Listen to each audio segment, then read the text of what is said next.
ناظرین و سامعین، السلام علیکم ورحمۃ اللہ۔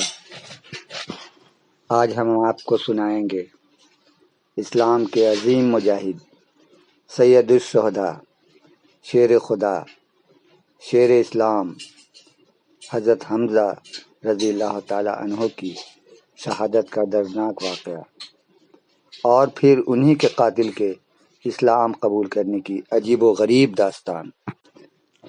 جب غزوہ بدر میں قریش کو زبردست شکست ہوئی، ان کے بڑے بڑے سردار اور سرما مارے گئے، تو مکہ کے کافروں کے دلوں میں انتقام کی آگ جلنے لگی۔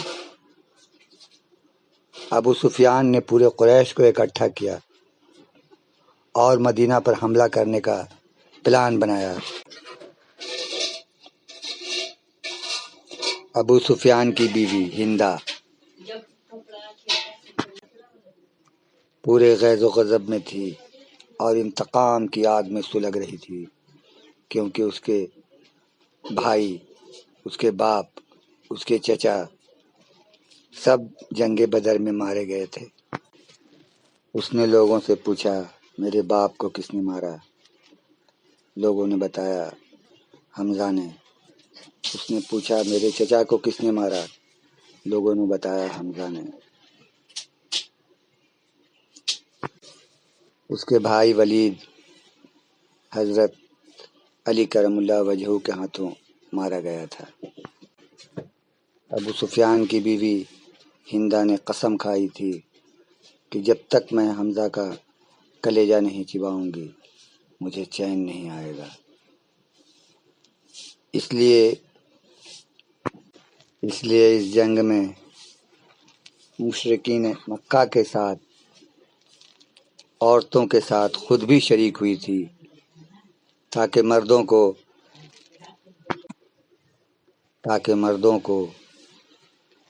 غیرت دلا کر میدان جنگ میں لڑنے پر مجبور کرے اور اسے جوش دلا کر زیادہ سے زیادہ لوگوں کو قتل کرنے پر مجبور کرے، اور وہ گاتے ہوئے عورتوں کے ساتھ میدان جنگ میں وہ بھی داخل ہوئی۔ ایک حبشی جس کا نام وحشی بن حرب تھا، وہ بھالا پھینک کر مارنے میں استاد تھا،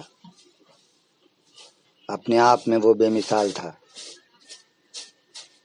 اس سے ہندہ نے معاملہ طے کیا کہ اگر تم نے حمزہ کو مار ڈالا تو تم آزاد ہو جاؤ گے، کیونکہ وہ غلام تھا، اور اس سے بہت سارے انعام کا وعدہ کیا، تو وہ تیار ہو گیا اور وہ بھی ساتھ چلا، اور ابو سفیان کی قیادت میں سارے لشکر نے مدینہ منورہ پر حملہ کیا۔ اس موقع پر شیر اسلام حضرت حمزہ رضی اللہ تعالیٰ عنہ اپنے بھتیجے نبی کریم صلی اللہ علیہ وسلم کے شانہ بشانہ میدان میں اترے۔ جنگ شروع ہوئی تو حضرت حمزہ رضی اللہ تعالیٰ عنہ دشمنوں پر ٹوٹ پڑے۔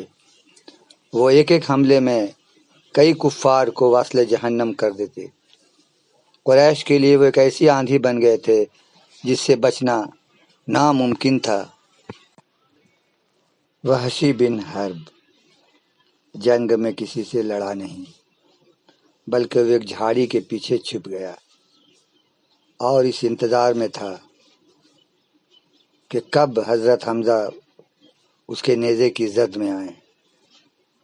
جب حضرت حمزہ پوری طاقت سے کفار کو مار رہے تھے تو اچانک اس وحشی کے بھالے کے زد میں آ گئے، اور وحشی نے تان کر نشانہ بھالا پھینکا جو حضرت حمزہ کے پیٹ میں لگا اور وہ شہید ہو گئے۔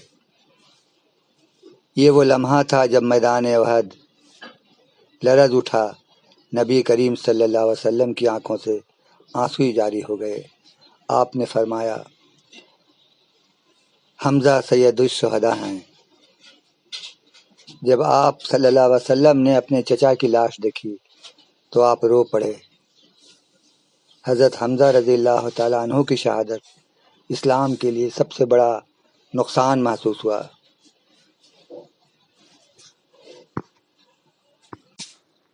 کئی سال بعد جب مکہ فتح ہوا تو وہ وحشی بن حرب اسلام لانے کے لیے حاضر ہوا۔ نبی کریم صلی اللہ علیہ وسلم نے اس کا اسلام قبول کر لیا، لیکن فرمایا، اے وحشی، جب تک ممکن ہو مجھے اپنی صورت مت دکھانا، کیونکہ مجھے اپنے چچا حمزہ یاد آتے ہیں۔